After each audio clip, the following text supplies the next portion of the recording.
Okay, this is Bob Mason again.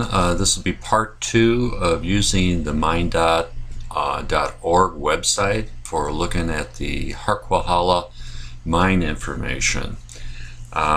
So we kind of covered this on the front end on the first video, where we go to Mindat.org and we hit the search engine over here and enter Harquahala, and it basically starts showing you the major mines that are in that region. So we already, in video 1, we did the Harquahala Mountains, La Paz County.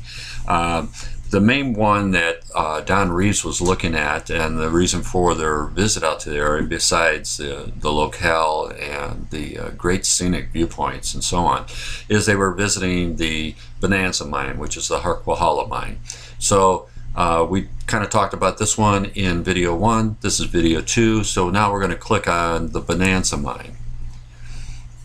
So this one is a little bit more detailed than video 1 because this has the satellite imagery of the various mines. And because this is a specific mine, the Bonanza mine, it will show up as a red icon symbol on the map showing the mining location. And again, like I said, you can zoom in on this. And you can move it around to get to where you want to. And with satellite imagery, it's really great because you can see the nearby trails and plan a route to visit these various mines. So here's the Harquahala, or the Bonanza mine, and underneath this now, because this is a very specific mine, instead of us searching through various mines in the region, what you're doing now is you're going to start seeing history. So this is the area that is in Don Reeves' article, a picture that he took. This is what the Bonanza mine looked like back in its heyday. This is like a present view from the road. So it gives you some specific information. And again, if you do have your GPS coordinates, sometimes you can enter this into Mindat.org and it will bring you straight to that mine location. You might not know this is the Bonanza mine. You just know that it's a mine out there, and sometimes if you enter the GPS coordinates, it will give you the latitude and longitude of that particular mine and give you the name convention. So this also has some regular map coordinate type information for those people that use that type of notation. And again, here's one now that's got a lot of history of the mine.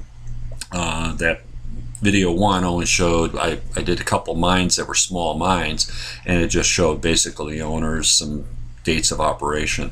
So now here you can see, you know, it's a silver, gold, silver, lead, and copper mine.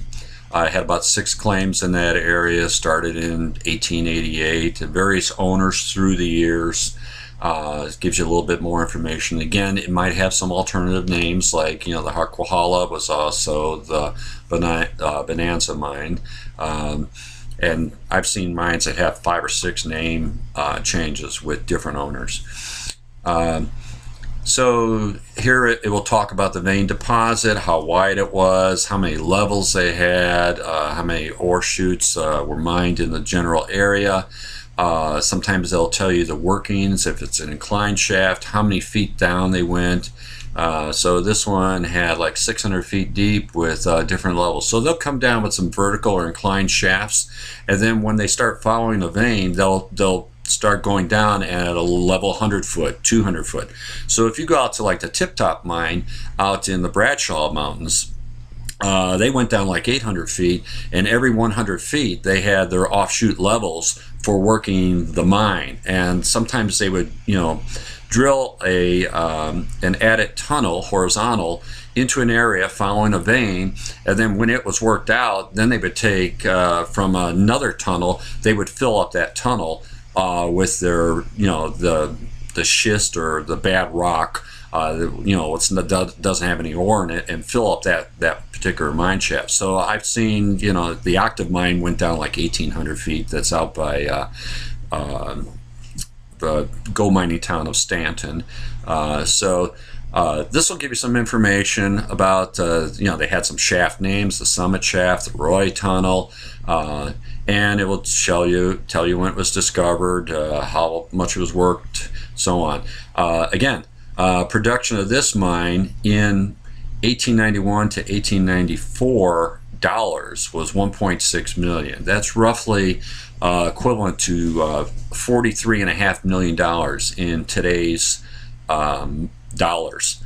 So that was a very active mine, very good producing mine. And they show you that they shipped out 158 tons, averaging just under an ounce of gold per ton, a half ounce of silver per ton, and then some lead and copper that they were pulling out. Again, a lot of this information is pulled from the Arizona Department of Mining. Sometimes they'll list where it is.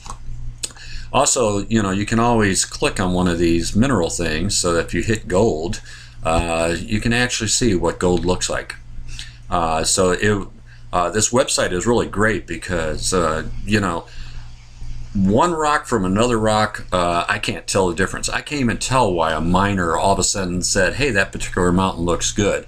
It's always a wonder to me, and everybody else that's on our rides, that when we're hitting these mining trails, what made that prospector stop in that area? And it's just based on mining experience, geology, and so on. So that's what gold looks like in its raw form. Usually, again, you get into these the regions. It'll give you the regional geology, so that you can actually see, based on their drilling and so on, the sedimentary rocks, whatever rocks they're looking at from a geology perspective, you can see in that particular mountain range where they were seeing certain types of ore, or when that was laid down, the type of rock it is, and so on. And you can drill in and out of these things. So it's a very informative website. I use it quite a bit when I'm putting together a little history lesson for my rides. And again, here's all their information, the references that were used to make this particular database for this particular mine. So it's quite extensive. And this is actually a very good example of a lot of information where I find a very good historical mine, and I glean information from this, not only from internet searches, but this particular website is really great for, like you can see some other mines in the area. So if you were actually drilling into the map and you're seeing the Harquahala or the Bonanza mine, you can actually see another nearby mine. Here's the Atlas claims. This one is Martin Peak, and over here is an Overshot claim.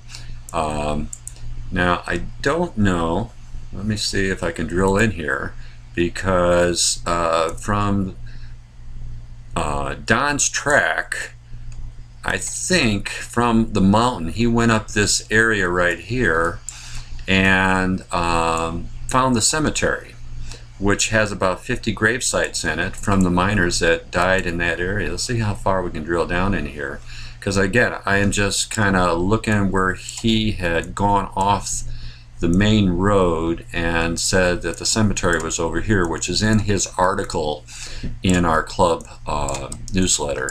So I'm just kind of drilling. You can see the the level of detail that you can get into this stuff, and like I said, it's great for planning routes.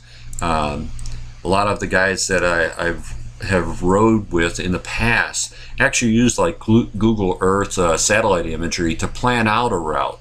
Never been in the area, but they can see basically the terrain, and if the trail peters out up ahead.